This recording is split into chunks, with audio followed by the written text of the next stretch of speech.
16 April তথা মঙ্গলবার দুপুর 2টায় আগরতলা বিমানবন্দরে অবতরণ করবেন সর্বভারতীয় কংগ্রেস নেত্রী প্রিয়াঙ্কা গান্ধী। এখান থেকে তিনি একটি রোড শো এর মাধ্যমে আগরতলা শহরে ইন্ডিয়া জোটের প্রার্থী আশিস কুমার সাহা, রাজেন্দ্র রিয়াং এবং রামনগর উপনির্বাচনের প্রার্থী রতন দাসের হয়ে প্রচার করবেন।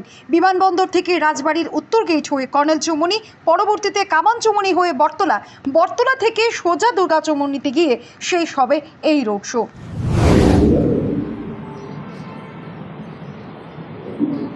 আসন্ন নির্বাচনকে সামনে রেখে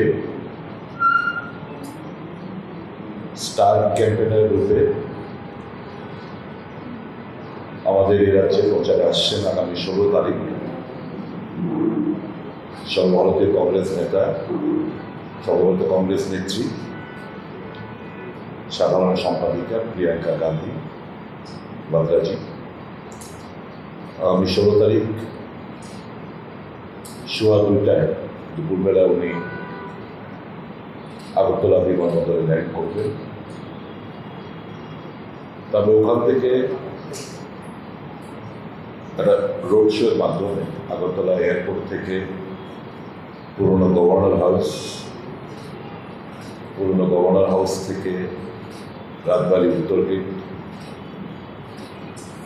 উত্তর গেট থেকে হারদম সংঘ হয়ে কর্নেল চৌমুহনী হয়ে বিদুরকর্তা চৌমুহনী থেকে রাজবাড়ি দক্ষিণ গেট, তুলসীবতী হয়ে কামান চৌমুহনী হয়ে সূর্য চৌমুহনী এবং সূর্য চৌমুহনী মাথায় তিনি সংক্ষিপ্ত আকারে ওনার বক্তব্য রাখবেন। তারপর আবার ওখান থেকে রোড শোয়ের মাধ্যমে পোস্ট অফিস চৌমুহনী হয়ে বটতলা হয়ে দুর্গা চৌমুহনীর দিকে শেষ করবেন। এটাই আমাদের কর্মসূচি। আগামী 16 তারিখ আমাদের সর্বভারতীয় কংগ্রেস নেত্রী প্রিয়াঙ্কা গান্ধী রাজ্যে আসছেন। আমরা এটাই করব, সমস্ত জনগণের কাছে, সুবিধা সম্পন্ন জনগণের কাছে এই প্রোগ্রাম সাকসেসফুল করার জন্য সবাই যেন এগিয়ে আসে এবং দুটো আসলে